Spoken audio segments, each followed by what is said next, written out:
فرماتے ہیں جو شخص ہر نماز کے بعد ان کلمات کو 7 بار پڑھے گا، ان کلمات کو کیا پڑھے گا؟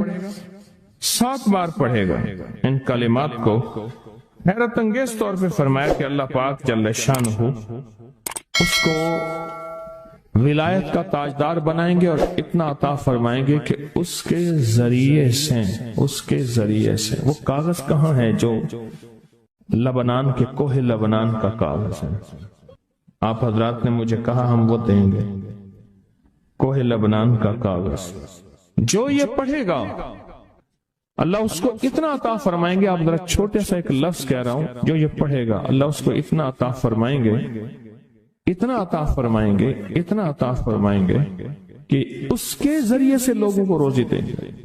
وہ ذریعہ بن جائے گا لوگوں کو روزی دلانے کا، وہ ذریعہ بن جائے گا لوگوں کو دولت اور رزق دلانے کا، وہ ذریعہ بن جائے گا لوگوں کو برکات اور ثمرات دلانے کا، وہ ذریعہ بن جائے گا اللہ اس کے ذریعے سے لوگوں کو رزق عطا فرمائیں. اب آپ ان الفاظ کو غور سے سنیں. دیکھیں، الفاظ سے پہلے میں الفاظ کی حقیقت بتاتا ہوں، الفاظ سے پہلے الفاظ کی حقیقت بتاتا ہوں. آپ ذرا الفاظ سے پہلے الفاظ کی حقیقت کو غور سے سنیں، حقیقت کو غور سے سنیں. یہ بس والوں کے ساتھ آپ نے سفر کیا ہوگا، یہ اکثر ہوٹلوں پہ کھڑے ہوتے ہیں. جب ہوٹلوں پہ کھڑے ہوتے ہیں ڈرائیور اور بس کے عملے کا کھانا مفت ہوتا ہے. کچھ بندے لائے ہیں جو اپنا فکر کرتا ہے اگر وہ بس والا کہیں کھڑا کرتا، بس بند کر دیتا اور خود کھانا کھاتا، کیا مفت دیتے؟ جو دوسروں کو ساتھ لاتا ہے اور جو دوسروں کا فکر کرتا ہے اللہ اس کو بہت زیادہ نوازتے ہیں، بہت زیادہ. حضرت داؤد علیہ السلام نے عرض کیا کہ یا اللہ آپ کا نبی پیارا ہوں، بہت ہی زیادہ پیارا بننا چاہتا ہوں، تو کچھ میرے ساتھ شفقت فرمائے. تو آپ نے فرمایا داؤد میرے بندوں کو میرا محبوب بناؤ، میرے بندوں کو میرے قریب کرو، تم میرے اور پیارے ہو جاؤ. حضرت موسیٰ علیہ السلام نے اللہ سے عرض کیا کہ یا اللہ تیرا پیارا بننے کے لیے، محبوب بننے کے لیے کون سا عمل ہے؟ تو آپ نے فرمایا غیبانہ لوگوں کے لیے دعا کرو، غیبانہ لوگوں کے لیے دعا کرو. کیوں؟ منہ پہ دعا خوشامد پھر بھی بن سکتی ہے، دکھاوا پھر بھی بن سکتا ہے. جب غیبانہ لوگوں کے لیے دعا کرو گے فرمایا وہ دعا ایسے ہوگی جو تجھے 3 چیزیں دلائے گی. ایک میرا دوست بنا دے گی، اور ایک جتنا لوگوں میں رزق تقسیم ہوگا اتنا سارا تجھے ملے گا، اتنا سارا تجھے ملے گا. یہ بندہ مالدار اور تمنگر بن جائے گا. دوسرا اور تیسرا فرمایا کہ اللہ جل شانہ تجھے لوگوں میں عزت دیں گے، وقار دیں گے، شان و شوکت دیں گے اور ہر دل عزیز کر دیں گے. صرف اپنے مزاج سے نکلا ہے، اپنی سوچ سے نکلا ہے، میری جنت ہو، میری قبر ہو، میری آخرت ہو، بس اور کوئی جائے نہیں. میں کہ یہ اللہ کے لیے جب بندہ کرتا ہے. اب آپ میت کی دعا دیکھیں، اللہم اغفر لحینا، حالانکہ ساری دعا تو اس میت کے لیے مانگنی چاہیے تھی. اے اللہ جتنے زندہ ہیں ان سب کو معاف کر دے، ومیتنا جتنے مر گئے سب کو معاف کر دے.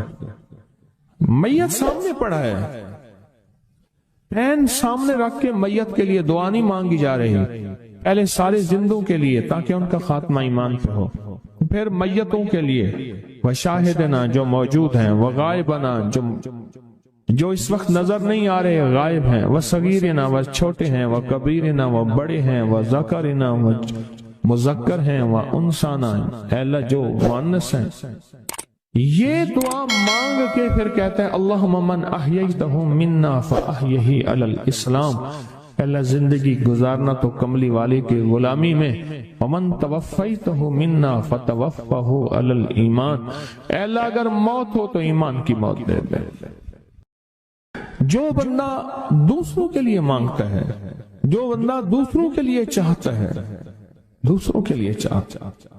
ابھی کچھ عرصہ پہلے ایک صاحب ہیں جو کچھ تعویذ وغیرہ پیر کچھ تھوڑا سا عامل ہیں، تو مجھے ملے، مجھ سے کہنے لگے ہم نے سفر تو اکٹھا شروع کیا تھا، سفر تو اکٹھا شروع کیا تھا.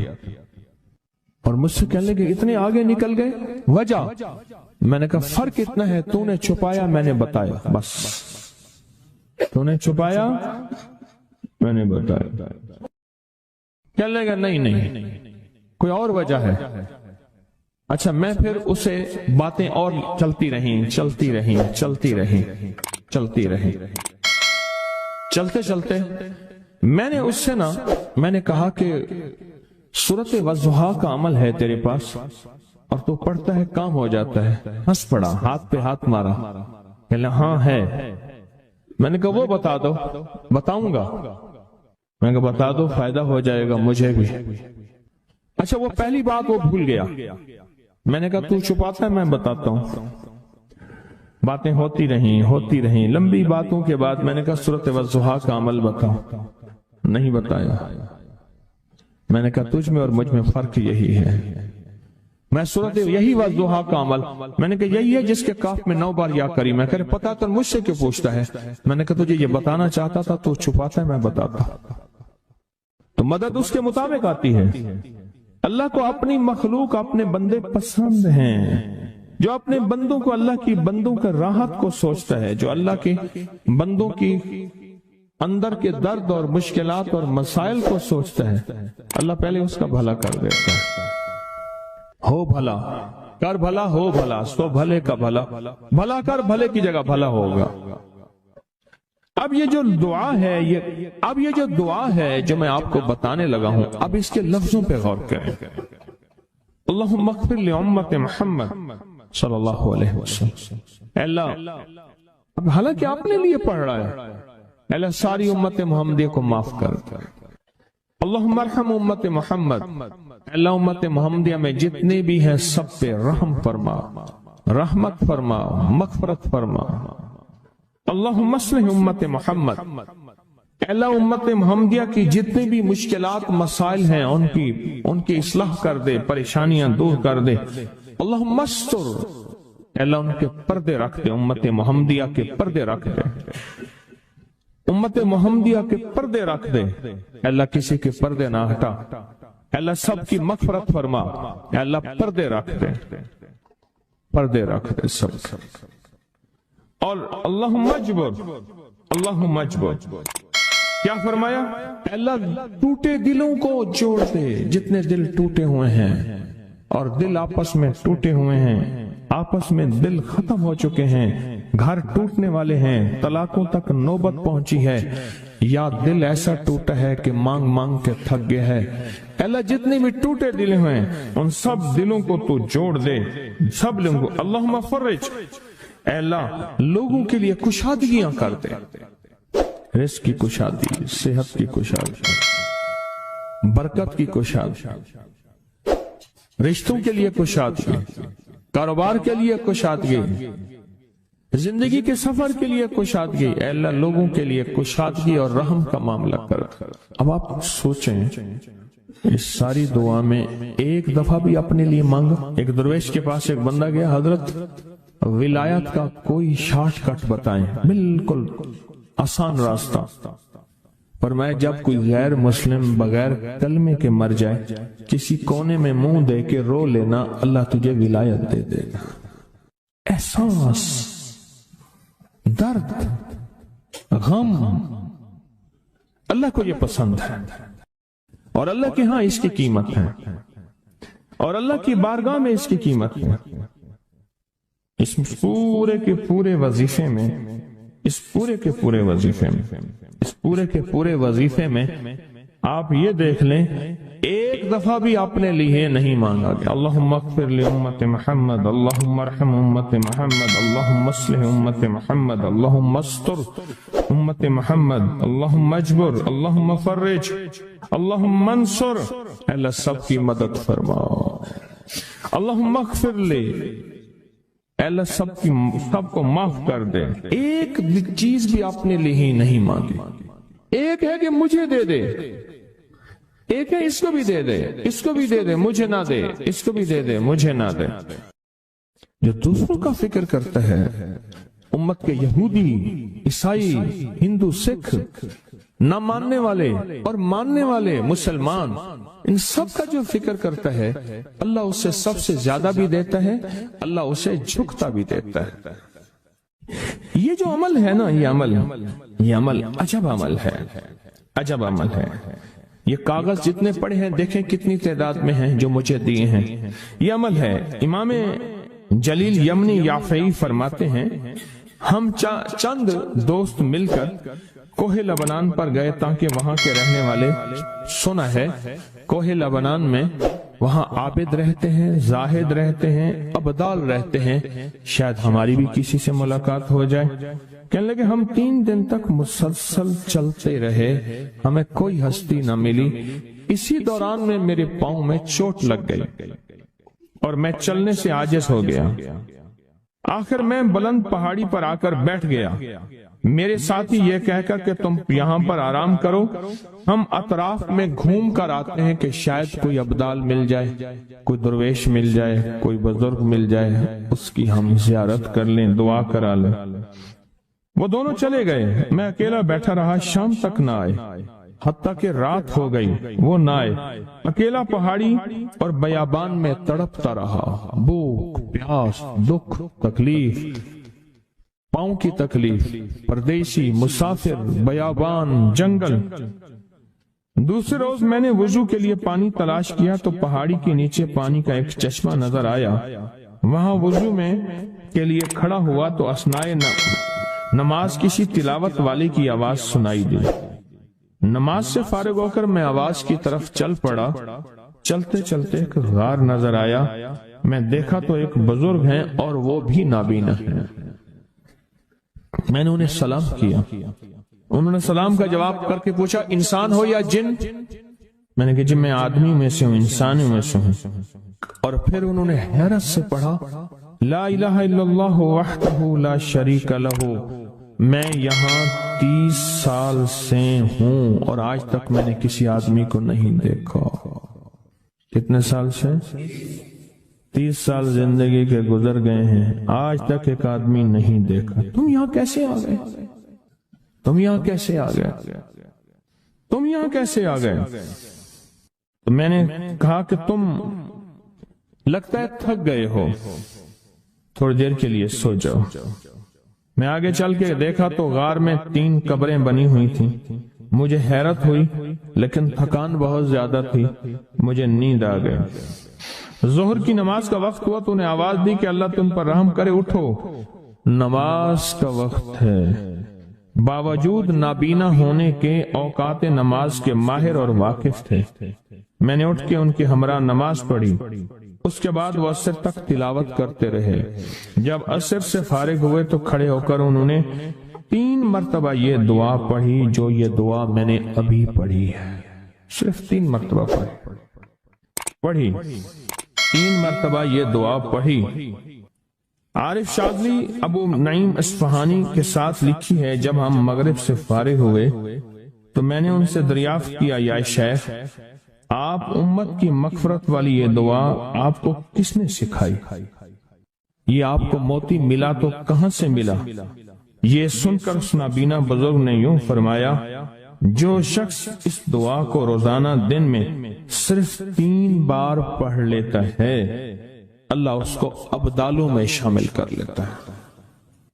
اور دنیا میں اس وقت اربوں کی آبادی ہے، کروڑوں کی نہیں، اربوں میں صرف 40 ابدال ہیں، 40 ابدال ہیں پوری دنیا میں۔ اور فرمایا جو شخص اس کو 3 دفعہ صبح شام پڑھ لیتا ہے، 3 دفعہ اس دعا کو روزانہ صرف 3 مرتبہ پڑھ لے اللہ اس کو ابدالوں میں شامل فرما دیتے ہیں۔ پھر میں نے دریافت کیا یا شیخ آپ کو یہ دعا کس نے سکھائی؟ اتنا بتلا دیں۔ اس نابینا شیخ نے فرمایا او اللہ کے بندے، یہ ایک راز ہے، اس دعا کی حقیقت سننے کی تم میں طلب تو ہے لیکن تاب نہیں ہے، اس راز کو جاننے کا تحمل تمہارے دل میں کتنا ہو سکتا ہے؟ اتنا کہہ کر خاموش ہو گئے۔ پھر فرمایا کہ عارف باللہ شیخ ابو الحسن شاذلی فرماتے ہیں وہ دعا یہی ہے جو ابدال مانگتے ہیں، ابرار مانگتے ہیں، غوث مانگتے ہیں، ولی مانگتے ہیں، کتب مانگتے ہیں، اولیاء مانگتے ہیں، اور پھر اللہ سے جو مانگتے ہیں وہ ملتا ہے۔ اور اولیاء کاملین نے فرمایا یہ دعا خصوصی طور پہ حضرت خضر علیہ السلام نے سکھائی ہے ان اولیاء کو۔ اللہ کے ولیوں نے اپنی کتابوں میں ایک بات لکھی ہے، ہم نے جب بھی اس دعا کو پڑھا اللہ پاک جل شانہ نے اسے فوری عطا فرمایا۔ اللہ نے آج تک اس دعا کے مانگے کا رد نہیں فرمایا۔ ایک واقعہ ہے حضرت علی کرم اللہ وجہہ کا۔ حضرت علی ایک سفر میں، تجارت کے سفر میں تشریف لے گئے۔ سفر تجارت میں آپ تشریف لے گئے۔ جب وہاں آپ تشریف لے گئے تو دیکھا ایک شخص ہے جھونپڑی، اس میں سے کرہانے کی آواز آ رہی ہے۔ آپ اندر تشریف لے گئے تو صاحب خانہ نے اندر سے آواز دی، جو بھی صاحب آ رہے ہیں اجازت سے آئیں۔ سمجھ گئے اندر مستورات ہیں۔ وہ صاحب باہر تشریف لے آئے تو پوچھا کیا ہوا، کرہانے کی آواز کیا ہے؟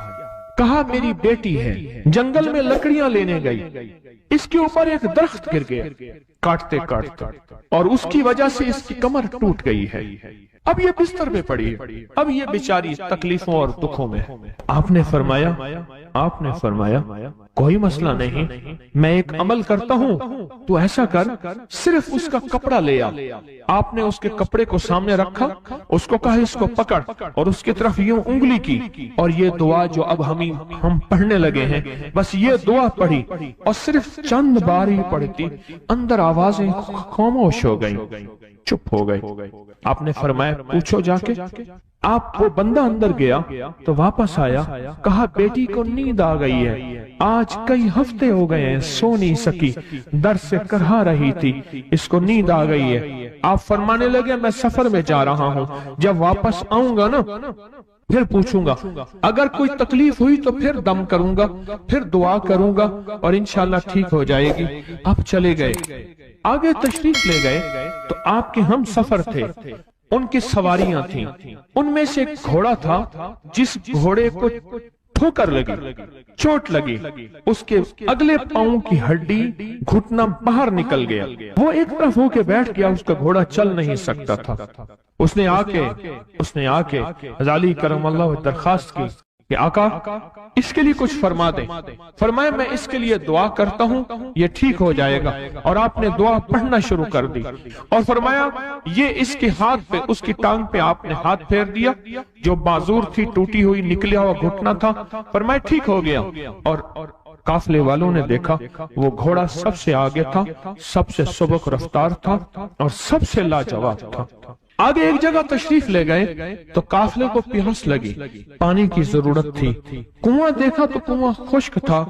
آپ نے فرمایا کوئی بات نہیں، یہ دعا پڑھی، اور دعا کو پڑھ کے اپنا لعاب کنویں میں ڈال دیا۔ فرمایا کنویں میں پانی کا ایک جوش اٹھا، اور پانی اٹھا اور منڈیر سے باہر نکلا، لوگ پینے لگے تو آپ نے روک دیا۔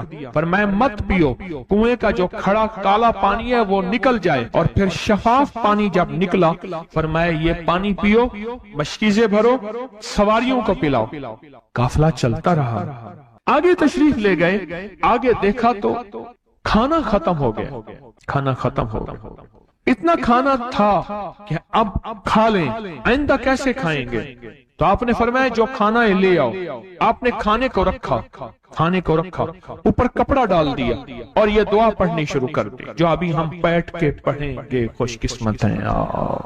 اور کپڑا ڈال کے فرمایا دعا فرمائی، یہ عمل فرمایا، یہ دعا پڑھی، اور اس کے بعد فرمایا دیکھو کھا لیا، اور فرمایا ہمارا 17 دن کا سفر تھا، اس 17 دن میں ہم نے کھایا، لوگوں کو کھلایا، جہاں لوگ آتے تھے ان کو بٹھاتے تھے، دسترخوان ہمارا تھا چند افراد کا، پھر سینکڑوں لوگوں نے کھایا۔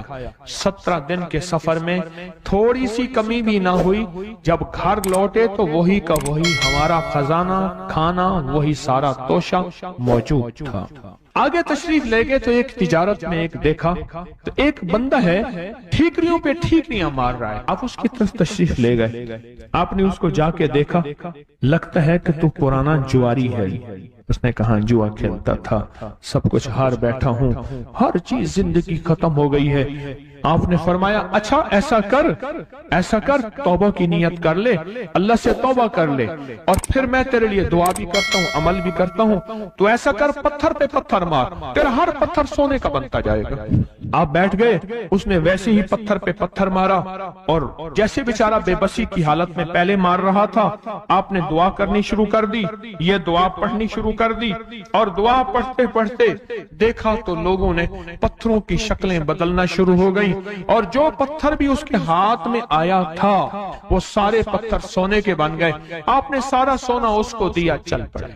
سفر میں آگے جاتے جاتے دیکھا کہ ایک شخص ہے، اس کے ساتھ ایک بچہ ہے، ایک بوڑھی عورت ہے، ایک بوڑھا گدھا ہے، اور وہ سارے پیدل چل رہے ہیں، گدھے کو سواری کو ساتھ لیے ہوئے۔ تو آپ نے پوچھا کیا ہوا؟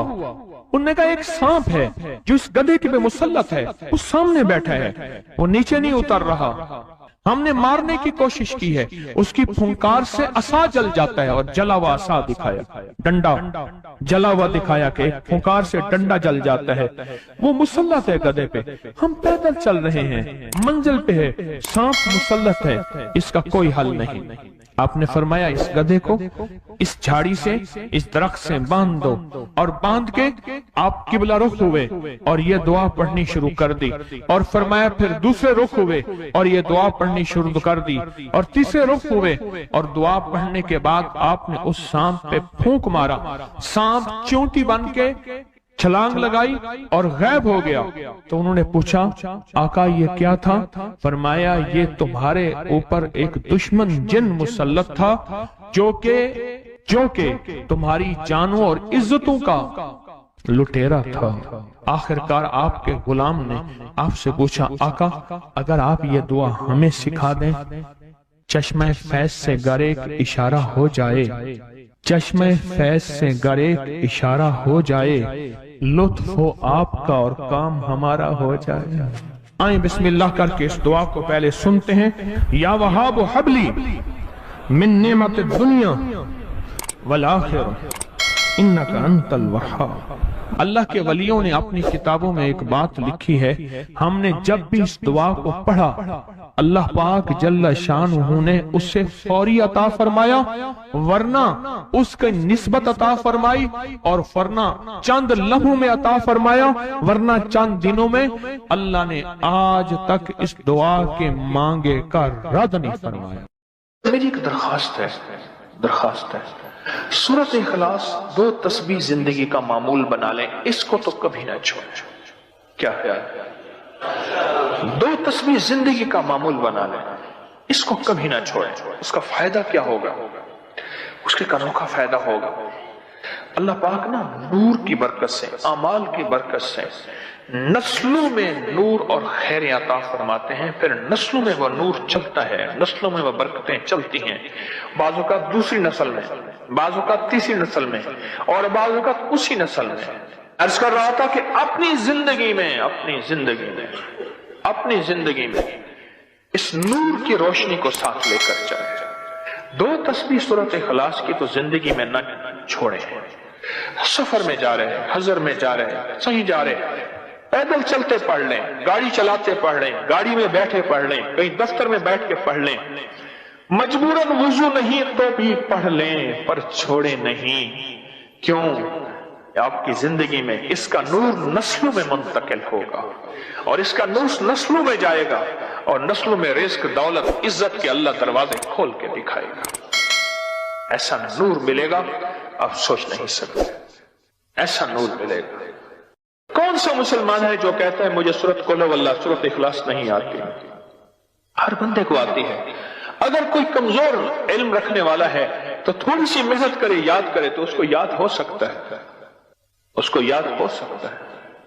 ایک میں آپ کو عجیب بات بتاؤں، شیخ ابوالحسن شاذلی رحمت اللہ علیہ، شاذلی سلسلہ، کہ جب تو اللہ سے خالص محبت کرنا چاہتا ہے اور چاہتا ہے کہ اللہ اس کے حبیب کی خالص محبت تیرے دل میں اتر جائے، اللہ اس کے حبیب کی خالص محبت تیرے دل میں اتر جائے، اور قیامت کے دن جب اعلان ہو وَامْتَازُوا الْيَوْمَ أَيُّهَا الْمُجْرِمُونَ، مجرم علیحدہ ہو جائیں، ہمارے دوست علیحدہ ہو جائیں، ولی علیحدہ ہو جائیں، بدکار علیحدہ ہو جائیں، تو اس وقت تو اللہ کے دوستوں کی لسٹ میں ہو تو ایک عمل کر لے۔ فرماتے ہیں وہ عمل ہے کہ سورۃ اخلاص کو اپنے دل کی دنیا میں جگہ دے دے۔ اللہ اکبر۔ شیخ ابوالحسن شاذلی رحمۃ اللہ علیہ فرماتے ہیں، اور فرمایا جو سورۃ اخلاص پڑھے گا وہ حالت ایمان سے دنیا سے رخصت ہوگا، حالت ایمان سے دنیا میں سے رخصت ہوگا اور ایمان کی آخری کیفیت میں رخصت ہوگا۔ اور ایک اللہ کے ولی نے اپنا مشاہدہ بیان کیا، میرے پاس لوگ آئے رزق کی تنگی میں مبتلا تھے، میرے پاس لوگ آئے بدحال ہو چکے تھے، میرے پاس ایسے لوگ آئے جن کی تنخواہیں بچتی نہیں تھیں، میرے پاس ایسے لوگ آئے جن کے گھر میں جھگڑے ناچاکیاں تھیں، اور میرے پاس ایسے لوگ آئے جن کی زندگیاں تنگ تھیں اور جو نیکی کرنا چاہتے تھے کر نہیں سکتے تھے، خیر میں آنا چاہتے تھے آ نہیں سکتے تھے، اور برائیاں ان کا راستہ چھوٹی نہیں تھی اور نیکی کے دروازے بند تھے۔ کہا میں نے ان سے کہا کہ 2 تسبیح سورۃ قل ہو اللہ کی پڑھ لو۔